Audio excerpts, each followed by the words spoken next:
So how exactly did the golden age of gay erotic films help change the world? Here's how. It wasn't just sex on screen, it was a form of liberation, a form of art, a form of protest, and a little magic. The 1970s ushered in an era of adult films referred to as porn chic, where sexually explicit films like Deep Throat and The Devil and Miss Jones were playing in mainstream theaters. This was a huge milestone for the sexual revolution, and for gay men, films like Boys in the Sand were monumental. Gay erotica challenged censorship, fought for public space, and told stories no one else dared to.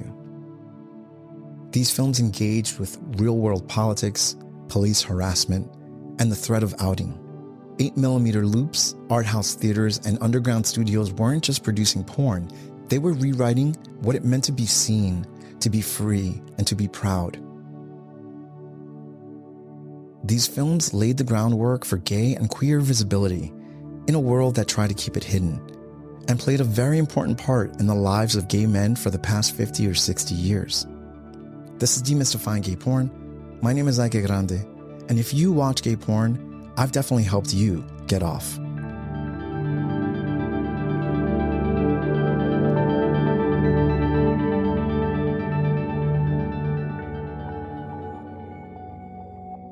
Our purpose is not to shock or humiliate anyone, but instead to inform the uneducated, satisfy the curious, and perhaps answer some questions no one dares ask. Up until quite recently, most gay men become sexually active adults without any socialization in the social or sexual codes of the gay male subculture. In its absence, pornography was the only source of education in homosexual desire. It was how we learned the parameter of our sexual life and how we developed our fantasies, both sexual and emotional. Before the 1970s, any form of homosexuality on screen was either illegal, invisible, or deeply coded. Homosexuality was criminalized, censored, and relegated to underground subcultures. Physique magazines like Bob Miser's Physique Pictorial disguised themselves as fitness guides, but they were often the only place a gay man could see desire reflected back at him. Would you display this material on your living room table? Do you find such material in the living rooms of your friends and neighbors? Would you read stories from these publications to your family or friends? Would you undertake to sell this material from door to door? Of course you would not. Your community standards are far above this depraved material. These images were subversive acts, hinting at what was forbidden, proving that the proverbial closet didn't just exist in homes, it was built into the celluloid. After Stonewall in 1969, a spark of rebellion lit up America's queer communities. And the 1970s were going to be a big time of change. Where are you from? Miami. Enjoy the show. Thank you. In cities like San Francisco, Los Angeles, and New York, gay theaters like the Nob Hill and the Park Theater and the 55th Street Playhouse opened their doors. Not to show sex, but to give a stage to gay lives, gay desires, and gay realities. Openly gay filmmakers like Tom DeSimone, Arthur J. Bresson Jr., Wakefield Poole, Fred Halstead, Arch Brown, Joe Gage, and Toby Ross began crafting films that didn't just excite, they spoke to us.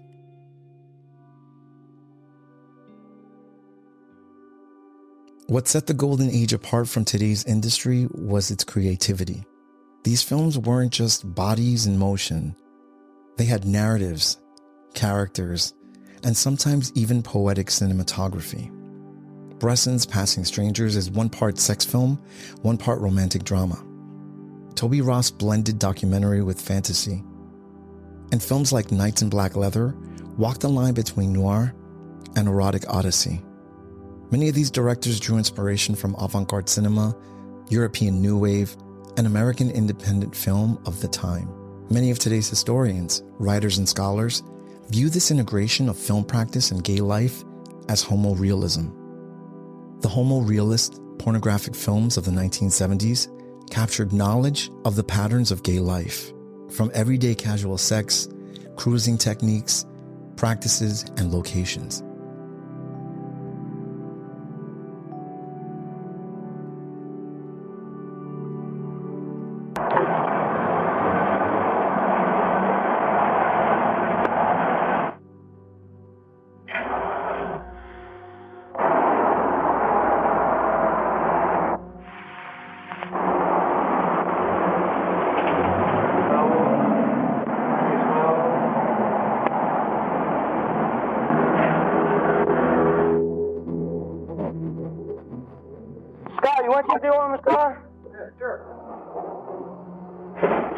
You get to know them all.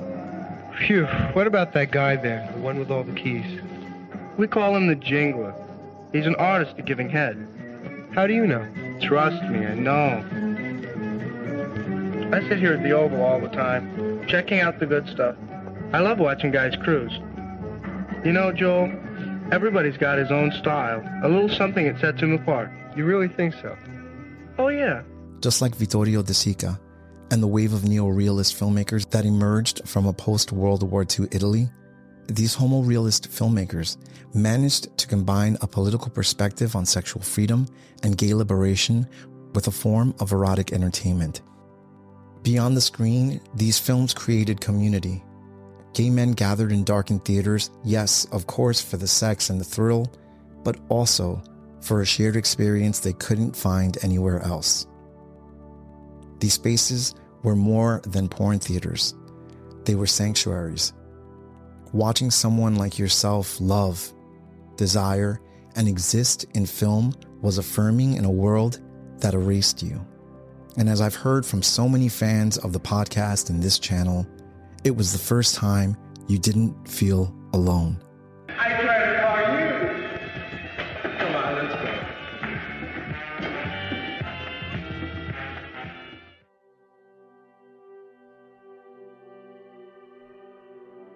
In recent years, archivists and scholars have begun restoring these films.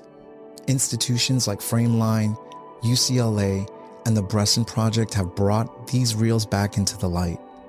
Bijou Video alone has done wonders in making sure so many of these titles have not been lost and continue to make sure that they are appreciated.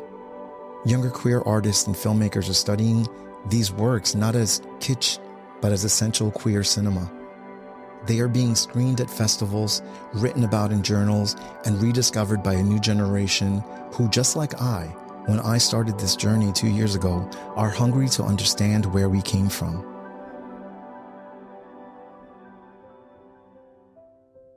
Almost all of those involved in making commercial gay pornographic movies began as amateurs in a field that had virtually never existed before, either as art or commerce. Many of their underground predecessors had repeatedly suffered arrest and other forms of legal harassment. If it weren't for those battles fought over obscenity and pornography by the photographers of the 1950s, the sexual revolution of the 60s and 70s would have never happened. The Supreme Court ruled today that if anyone wants to read dirty books or look at dirty movies in his own home, he may do so, and it's none of the law's business. The law still may regulate the spread of obscenity in public, but the court said a person has every right to satisfy his intellectual and emotional needs in the privacy of his own home, that the law has no business telling anyone alone at home what books he may read or what films he may look at. After the Stonewall riots and the emergence of the gay liberation movement in 1969, a number of entrepreneurs began making gay adult movies for the new mail-order market. The gay porn industry grew dramatically during the next 30 years and transformed the way men, gay men in particular, conceived of masculinity and their sexuality. As gay men rejected the traditional idea that male homosexual desire implied the desire to be female, they turned to a traditionally masculine and working-class style of acting out sexually. The manifestation of a social movement's popular memory is a valuable political act. As popular memory related to gay erotica or gay porn, it is a valuable and mostly ignored tool. The real accomplishment of the 70s gay erotica, the producers, the filmmakers, the stars, wasn't just visibility, it was defiance. These films turned the act of being seen into a political statement by putting gay men having gay sex in front of everyone's face, making it impossible to ignore and confuting the truths of social norms. We were told for so long it was shameful, and they made it sacred. And that act of representation, of unapologetically showing gay and queer bodies, gay and queer love, was revolutionary. We conform to the world's standards, to their laws, their ideas of right and wrong, good and evil. You know, we came to believe that they knew best. Homosexuals are evil creatures, and we swallowed it. Their destructive attitudes toward us made us destructive to ourselves and then to each other. At the same time, gay activists and pornographers employed tactics of refusing visual or identity recognition that helps make putting a history of gay erotica so hard today. Because everything you did as a homosexual was a risk. So thank you to the pioneers of gay erotica. I now know it didn't just entertain. It affirmed. It built community. It told stories that mainstream media wouldn't touch. And in doing so, it left behind a legacy of pride, resistance, and radical visibility. We exist, we desire, we matter. Hey Ed, I'm not film. Perfect. And I think I really am. I want to thank you so much for tuning in these past 2 years when I started this journey on the history of gay erotica.